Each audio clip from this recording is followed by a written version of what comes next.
Good morning, New Hope. Today's moment in Black history is the Tuskegee Airmen. They're also commonly referred to as the Red Tails. The Tuskegee Airmen is the popular name for a group of African American military pilots, both fighter and bomber, who fought in World War II. Officially, they formed the 332nd Fighter Group and the 477th Bombardment Group of the United States Army Air Forces. The name also applies to the navigators, bombardiers, mechanics, instructors, crew chiefs, nurses, cooks, and other supporting personnel for the pilots.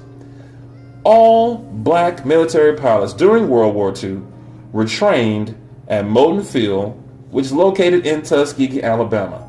They also received their education at the beautiful campus of Tuskegee Institute.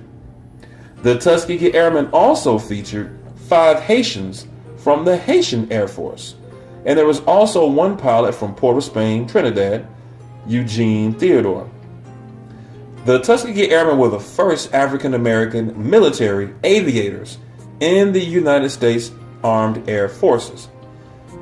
During World War II, black Americans in many U.S. states were still subject to the Jim Crow laws, and the American military was racially segregated, as was such in the federal government. The Tuskegee Airmen were subject to discrimination both within and outside of the Army.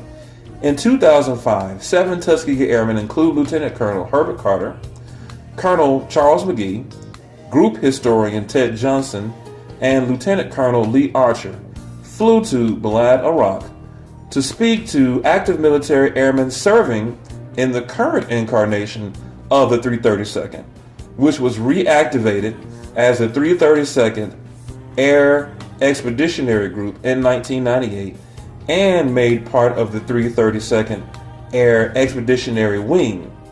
This group represents the linkage between the greatest generation of airmen and the latest generation of airmen, said Lieutenant General Walter E. Buchanan III, commander of the 9th Air Force and U.S.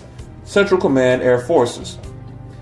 To this day, no one knows exactly how many of the original 996 pilots and roughly about 16,000 ground personnel are still alive. Surviving members of the Tuskegee Airmen participate annually in the Tuskegee Airmen Convention, which is hosted by Tuskegee Airmen Incorporated. Willie Rogers, the last surviving member of the original Tuskegee Airmen, died at the age of 101 years old on November 16, 2016, in St. Petersburg, Florida, following a stroke. Rogers was drafted into the Army in 1942 and was part of the 100th Air Engineer Squad. Rogers also served with the Red Tail Angels. He was wounded in action, shot in both the stomach and his leg by German soldiers during a mission in Italy in January of 1943. In 2007, President George W. Bush awarded him the Congressional Gold Medal. Reverend Irby said, "Rogers was a passionate oral historian. New Hope, look where God has brought us from." This has been your moment in Black history, brought to you by your Voice of Hope.